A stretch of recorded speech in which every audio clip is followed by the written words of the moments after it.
Hello বন্ধুরা, আজকে তো মহাসপ্তমী। সবাইকে অনেক অনেক শুভেচ্ছা ভালোবাসা রইল। আর এই দেখো আমার বাড়ির সবথেকে ছোট সদস্য কি কাজ করছে।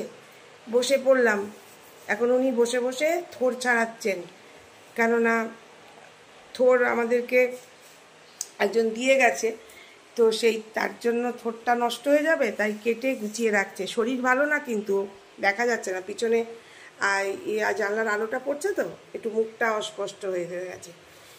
তা ঘুম থেকে উঠে চাটা খেয়ে একটু ফ্রেশ হয়ে এই বসে বসে থোড়গুলো মানে কুটে রাখছে। সব থেকে বড় কথা কি, বাড়িতে মনে হয় বড়রা থাকলে এই সুবিধাগুলো আছে, কারণ আমি তো এগুলো করতে পারি না, থোড় কাটতে সত্যিই পারি না, যেটা পারি না। আর সব থেকে বড় দায়ী কে বলো তো? তুমি। এগুলো তুমি শেখাওনি তো, ওই জন্য আমার অনেক কষ্ট হয়েছে জীবনে। ঠিক আছে, এই জন্য তোমাকেই করতে হবে, এখন কিছু করার নেই, করে দাও।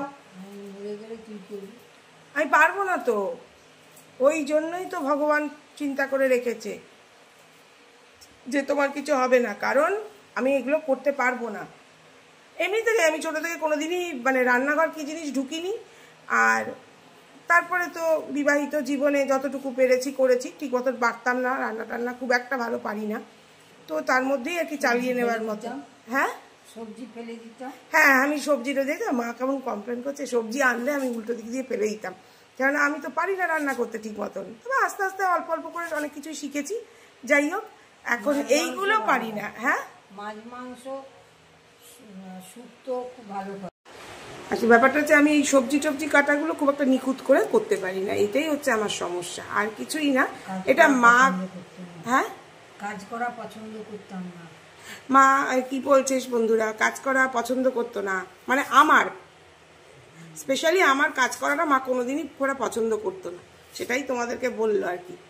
তো যাই হোক, কাজ তো করতেই হবে। মার অন্ধ ভালোবাসার কাছে তো কাজ মানবে না, কাজ আমাকে করতেই হবে। তো তোমরা ভালো থেকো। আজকে কার বাড়িতে কি রান্না হচ্ছে কমেন্ট করে একটু জানিও।